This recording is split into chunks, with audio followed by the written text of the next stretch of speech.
May plano ang Bureau of Internal Revenue na buwisan ng ilang klase ng mga online transactions simula sa susunod na buwan. Para po malinawan tayo sa issue na yan, kasama natin dito sa studio si BIR Commissioner Romeo Lumagi Jr. Magandang hapon po sa inyo, Commissioner. Magandang hapon po sa inyo at sa mga nakikinig at sa mga nanonood dito sa CNN. Alam ko po dinadraft niyo po yung guidelines para dito, pero paki-explain na lang po sa amin ano ba magkakaroon ng bagong parang withholding tax, ano? Sino po ba yung mga sakop nito?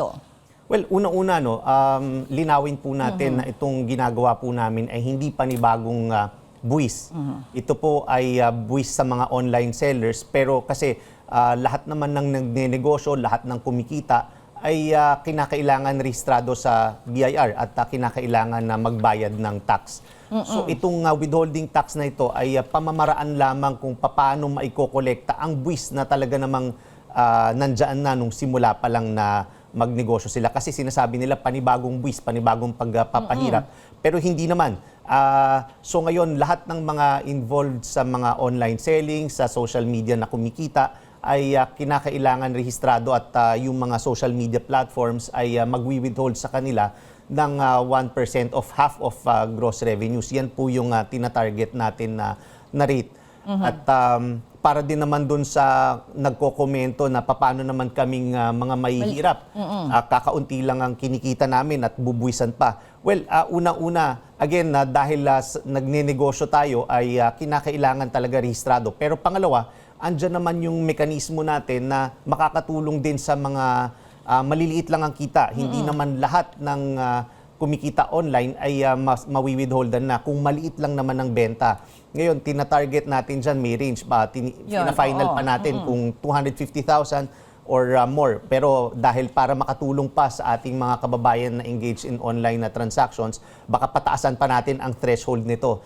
Para naman kung talagang maliit lang yung kita, walang withholding. At ang talagang masakop dito, yung mga malalaking negosyante rin na malalaki yung benta talaga. Malalaki ang benta. Oo. So, yung binanggit nyo na nga, baka may taasan yung threshold. So, yung mga ibang kumikita lang naman dyan ng magkano kada buwan. Halimbawa, nagbebenta lang ng mga malilit na cakes online, yung mga ganun, di ba? So, hindi naman, posibleng hindi sila masakop kasi nga may threshold amount naman po, Commissioner. Oo. Yes, tama po yan. Kaya nga, sana ay suportahan din ng lahat ito dahil kasi ang talagang aim naman dito yung mga malalaki rin ang kita. And ang dami rin kasing nagrereklamo na yung mga nasa mga brick and mortar stores, yung mga traditional na nagnenegosyo, yung mga malls, oo. Nasa malls, Store, lahat sila rehistrado at naglipa na ngayon ng online selling at hindi rehistrado. Ngayon, naiintindihan din naman natin na marami dyan sa mga engaged in online na transactions na hindi alam ang obligasyon ng kinakailangan pala magrehistro. Kaya naman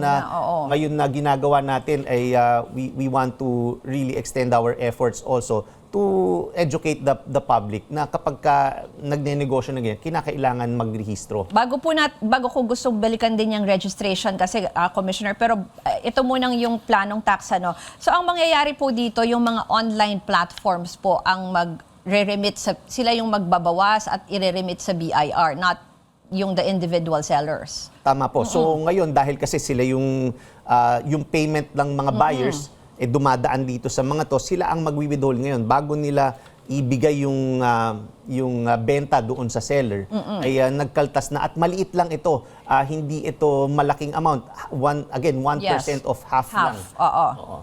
Pero posible po kaya yung sinabi namin kanina, nangangamba yung ilan, baka naman yung end nito dun sa product ay tumaas din naman po yung presyo. Magkakaroon ng ganong effect doon sa mga consumers naman po. Well, unang-una hindi dapat magresulta yan ng pagtaas ng presyo dahil lahat naman ng negosyo, dahil nagnenegosyo sila, dapat parte na dyan yung kanilang buwis na dapat bayaran. Ano? At pangalawa nga, yan dyan naman yung threshold. So yung mga maliliit na negosyante rin ay wala dapat ipangamba dahil kasi hindi naman sila masasakop dito. So again, wala naman dapat problema dyan at wala rin dapat pangamba na magtataas ng presyo. Katulad naman din, pare-pareho lang, mas mura pa nga sa online sale, sa mga online transactions, yung mga produkto kaysa sa mga brick and mortar stores, sa mga traditional na ano, 'di ba? So hindi naman tumataas ang presyo ng bilihin dahil lang may withholding tax na maliit lang. Okay. Pero yung sinasabi nyo target ay kailan po kaya? Kasi sabi nyo either by December or even January, no? Dinadraft po yung guidelines. Tama po, tina-target po natin again either December or January kasi po ang importante po sa atin ngayon dito sa aming administrasyon na napapakinggan ang komento ng different stakeholders. Kaya naman bago namin ito ilabas ay nag-coordinate kami at kinuha namin ang panig ng mga online platforms, mga payment gateways para naman na marinig din ang komento nila at ma-incorporate namin sa magiging final draft ng regulations namin para lahat involved. Commissioner, mahalaga rin yung binanggit nyo kanina na kailangan i-register yung kanilang online business. Again, briefly lang po, paano po ba mag-register? Sino-sino dapat ang magre-register ng mga online sellers? Well, nakasaad po yan sa batas na basta't may negosyo, kinakailangan na magrehistro. So, ang pagrerehistro po, maraming pamamaraan na pwedeng manual, pwede kayong pumunta sa aming mga opisina at dyan mag-submit ng mga dokumento at mag-fill up ng registration form. Pwede rin sa online, meron kaming yung dito sa website namin, meron tayong makikita dyan tungkol sa registration. At yung mga ano namin, yung OLUS, online registration and update system, meron po tayo sa online at makikita po natin sa website. Pag hindi sila nakarehistro, ano pong pwedeng mangyari? Ano pong penalties? Pagka hindi nakarehistro ang isang negosyo, subject po yan sa tinatawag na unlawful pursuit of business. Kasi bago ka dapat makapagnegosyo, ay dapat rehistrado sa BIR. And then on the part of consumers, dapat i-check din namin na yung pinagbibilan namin, rehistrado rin po, Commissioner? Tama po. Kaya po, ngayon nga po, pinalitan natin yung pag nakikita natin sa mga tindahan nakapaskil na ask for receipt. Ngayon, binago natin yan. Ang nire-require natin is this establishment must give official receipts. Kasi hindi kinakailangan na hingin pa natin ang resibo. Kailangan automatic yan sa mga negosyante, sa mga nagbebenta na pag kami bumili, kailangan mag-issue agad ng resibo kahit hindi hinihingi nung kliyente nila.